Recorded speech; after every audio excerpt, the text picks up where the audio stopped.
दोस्तों 13 फरवरी को हमारा कक्षा 12वीं का भौतिक शास्त्र फिजिक्स का एमपी बोर्ड एग्जाम 26 का पेपर होने वाला है। हम लगातार फिजिक्स सब्जेक्ट की अब तैयारी करेंगे क्योंकि हमारे पास फिजिक्स में बिल्कुल कम समय है। साथ ही हम बात करें तो इंग्लिश का पेपर आपका 10 फरवरी को है, उसके बाद केवल आपके पास 2 ही दिन का टाइम है। ओके, और फिजिक्स जैसे विषय के लिए यह समय हमारे लिए क्या है, बहुत ज्यादा कम है। दिन में क्या है, अच्छे से आप तैयारी नहीं होती है, केवल क्या होता है रिवीजन कर सकते हैं। 2 दिन का टाइम केवल रिवीजन के लिए, यानी आपको पहले से अच्छे से आपकी तैयारी होनी चाहिए। दोस्तों इस वीडियो में हम अति महत्वपूर्ण वस्तुनिष्ठ प्रश्न उत्तर देखने वाले हैं। ये आपका पार्ट 1 रहने वाला है। अब दोस्तों हमने फिजिक्स की टॉपर सीरीज स्टार्ट कर दी है। इसके लिए मैंने प्लेलिस्ट भी बना दी है। प्लेलिस्ट देखने के लिए आपको क्या है, चैनल पर जाइएगा। चैनल पर दोस्तों आपको जाकर क्या है, प्लेलिस्ट के सेक्शन पर जाइएगा तो यहाँ पर आपको मिल जाएगा 12th physics topper series MP board exam 26। तो इस प्लेलिस्ट पर जाकर आपको क्या है, क्रम से वीडियो देखकर आपको फिजिक्स सब्जेक्ट की तैयारी करते जाना है।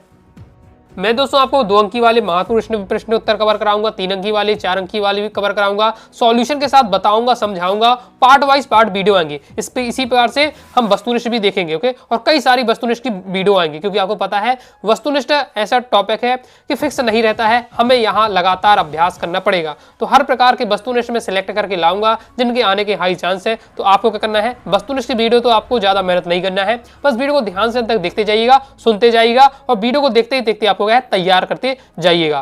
तो हमारे ये वस्तुनिष्ठ का क्या है, पार्ट 1 रहने वाला है। तो सच्ची मेहनत और संघर्ष ही सफलता की एकमात्र कुंजी है।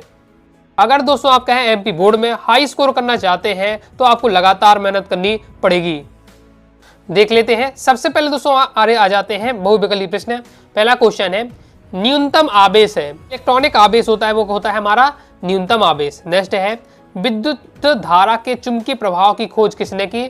तो ये सबसे पहले किसने खोज की थी? आर्स्टेड ने। नेक्स्ट है, विशिष्ट प्रतिरोध यानी प्रतिरोधकता। प्रतिरोधकता को ही क्या है, विशिष्ट प्रतिरोध कहा जाता है। इसका मात्रक है ओम मीटर। नेक्स्ट है, यांत्रिक ऊर्जा को विद्युत ऊर्जा में बदलने की युक्ति है तो होती है आपकी प्रत्यावर्ती धारा यानी एसी डायनेमो। नेक्स्ट है, विद्युत चुंबकीय तरंगें उत्पन्न होती हैं तो ये हमारी उत्पन्न होती है त्वरित आवेश से। और यहाँ पर अभी जो जैसे आपका पार्ट 1 है, जो इसी मैंने क्वेश्चन तैयार किए हैं, ठीक है, तो इसमें मैंने फोकस किया है प्रीवियस ईयर पेपर। ओके, तो अगर आप प्रीवियस ईयर पेपर की तैयारी कर रहे हैं, नहीं कर रहे हैं, टेंशन नहीं लेना है। टेंशन नहीं लेने का आपको ना, क्योंकि मैं जब आपको तैयारी कराऊंगा टॉपर सीरीज में, चाहे वो आपके ऑब्जेक्टिव हो, चाहे 2 अंकी वाले, 3 अंकी वाले, 4 अंकी में, उसमें मैं दोस्तों आपके प्रीवियस ईयर पेपर में आए हुए क्वेश्चन को भी प्रैक्टिस करा दूंगा। तो अगर आपने तैयार नहीं किए तो ज्यादा आपको टेंशन नहीं लेना है। मैं आपको क्या है, तैयारी के दौरान ही प्रीवियस ईयर पेपर के क्वेश्चन भी आपको कवर कराते जा रहा हूँ। ओके, तो आपकी तैयारी होती जा रही है। नेक्स्ट है, कैथोड किरणों पर आवेश होता है। तो कैथोड जो किरण होती है उनमें क्या होता है, ऋण आवेश होता है। एकदम देखते ही देखते आपको तैयार करते जाएगा। बिंदु आवेश क्यू के कारण आर दूरी पर विद्युत क्षेत्र की तीव्रता, तो विद्युत क्षेत्र की तीव्रता होती है E समानुपाती हो जाएगा 1/r²। आगे देख लेते हैं। नेक्स्ट एम्पियर का परिपथी नियम है। तो एम्पियर का परिपथी नियम आपका ये रहने वाला है और अच्छे से याद करके रखिएगा क्योंकि क्या है, 2 नंबर में आ ही जाता है। एम्पियर का परिपथी नियम लिखिए और उसका समीकरण, तो ये आपको तैयार करके रखिए, इसका क्या समीकरण दिया हुआ है। नेक्स्ट किसी तार का विशिष्ट प्रतिरोध निम्नलिखित में से किस कारक पर निर्भर करता है? तो जाएगा तार के पदार्थ पर। ये क्या है, 2-3 बार प्रीवियस ईयर पेपर में आ चुका है क्वेश्चन। नेक्स्ट है, किसी कुंडली का स्वप्रेरकत्व तो निर्भर नहीं करता है। तो ये निर्भर नहीं करता है, कुंडली में प्रभावित धारा पर निर्भर नहीं करता है। बाकी आप इसका स्वप्रेरकत्व का फॉर्मूला देखेंगे तो उसमें लंबाई भी आती है, त्रिज्या भी आती है, फेरों की संख्या भी आती है, यानी इन तीनों पर निर्भर करता है। नेक्स्ट है, प्रकाश के अपवर्तन की घटना अपरिवर्तित रहता है। तो इसमें जो प्रकाश की आवृत्ति होती है वो क्या अपरिवर्तित रहती है। नेक्स्ट है, कौन सी घटना प्रकाश के कण की प्रकृति प्रकट करती है? तो जो प्रकाश विद्युत प्रभाव है ये कण प्रकृति को दर्शाता है।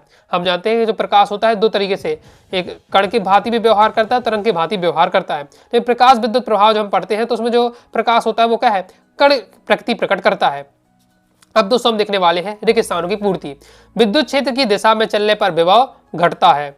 विद्युत परिपथ में वोल्ट मीटर को सदैव समांतर क्रम में हम जोड़ते हैं।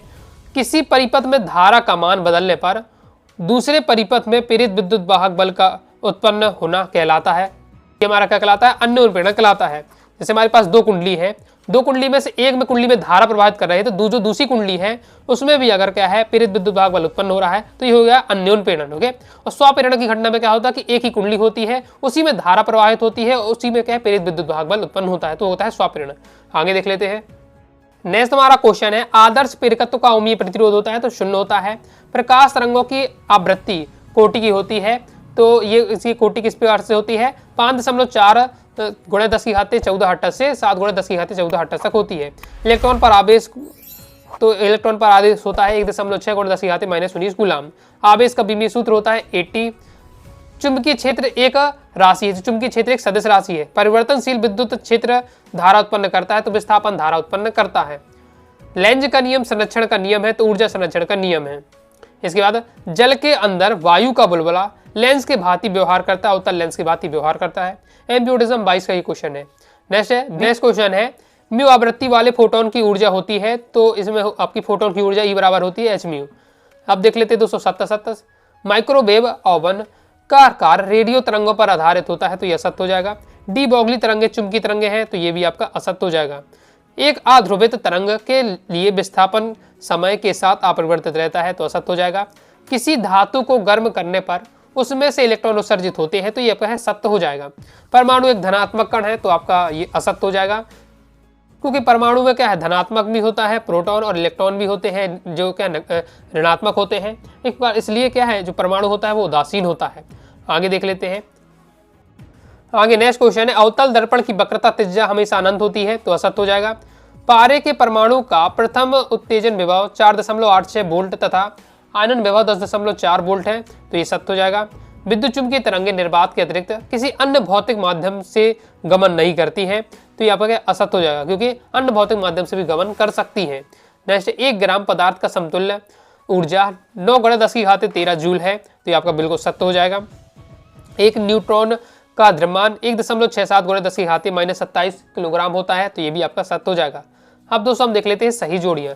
सही जोड़ी की प्रैक्टिस कर लेते हैं। इस प्रकार से सही जोड़ी दी हुई है। तो पहले हमारा आंतरिक प्रतिरोध, तो आंतरिक प्रतिरोध का आपका ये फॉर्मूला ये दिया हुआ है वायु शेवार्ट का नियम। तो वायु शेवार्ट का नियम, तो हमारा ये वायु शेवार्ट का नियम दिया हुआ है। चुंबकीय फ्लक्स का एसआई मात्रक, चुंबकीय फ्लक्स का एसआई मात्रक है वेबर। पराबैंगनी विकिरण, तो पराबैंगनी विकिरण होती है जो कीटाणुओं को क्या नष्ट करने में इनका उपयोग किया जाता है। दृश्य प्रकाश किरणों की तरंगदैर्घ्य की कोटि होती है, तो इनकी जो कोटि होती है 10 की घात -6 मीटर। प्रकाश विद्युत उत्सर्जन संबंधी आइंस्टीन का समीकरण है, तो ये आपका दिया हुआ है प्रकाश विद्युत उत्सर्जन संबंधी आइंस्टीन का समीकरण। नेक्स्ट देख लेते हैं। नेक्स्ट है हमारा गोलीय चालक की धारिता। नेक्स्ट जोड़ी देख लेते हैं गोलीय चालक की धारिता, तो ये आपकी धारिता का फॉर्मूला दिया हुआ है। चुंबकीय क्षेत्र हो जाएगा आपका टेस्ला। जनित्र, तो विद्युत चुंबकीय प्रेरणा क्या है, जनित्र के इसी सिद्धांत पर आधारित होता है। फिर विद्युत चुंबकीय तरंग की आवृत्ति क्या होती है, हर्ट्ज होती है। इसके बाद लाल रंग का प्रकाश, तो कांच में अधिकतम चाल। इलेक्ट्रॉन उत्सर्जन के लिए न्यूनतम ऊर्जा हो कहलाता हमारा कार्यफलन। ये कार्यफलन की आपकी क्या है, मेन पॉइंट है। कार्यफलन कैसे कहते हैं, तो इलेक्ट्रॉन उत्सर्जन की जो न्यूनतम ऊर्जा की होती है वही क्या कार्यफलन कहलाती है। एक शब्द एक बार में उत्तर देख लेते हैं। विकिरण के ऊर्जा और आवृत्ति में आपको संबंध बताना है, तो यहाँ पर संबंध दिया हुआ है इक्वल टू एच में। ओके, विद्युत चुंबकीय तरंगों का मूल स्रोत होता है तो त्वरित आवेश। नेक्स्ट है लेंस की क्षमता का मात्रा डायोप्टर। किस स्थिति में प्रिज्म के अंदर अपवर्तित किरण प्रिज्म के आधार के समांतर हो जाती है, तो न्यूनतम विचलन की स्थिति में। प्रत्यावर्ती धारा को डिस्ट धारा में बदलने वाली युक्ति का नाम बताइए, तो डिस्टकारी। नाभिक का आकार परमाणु के आकार की अपेक्षा कितना कम होता है, तो लगभग 10 की घात -7 गुना कम होता है।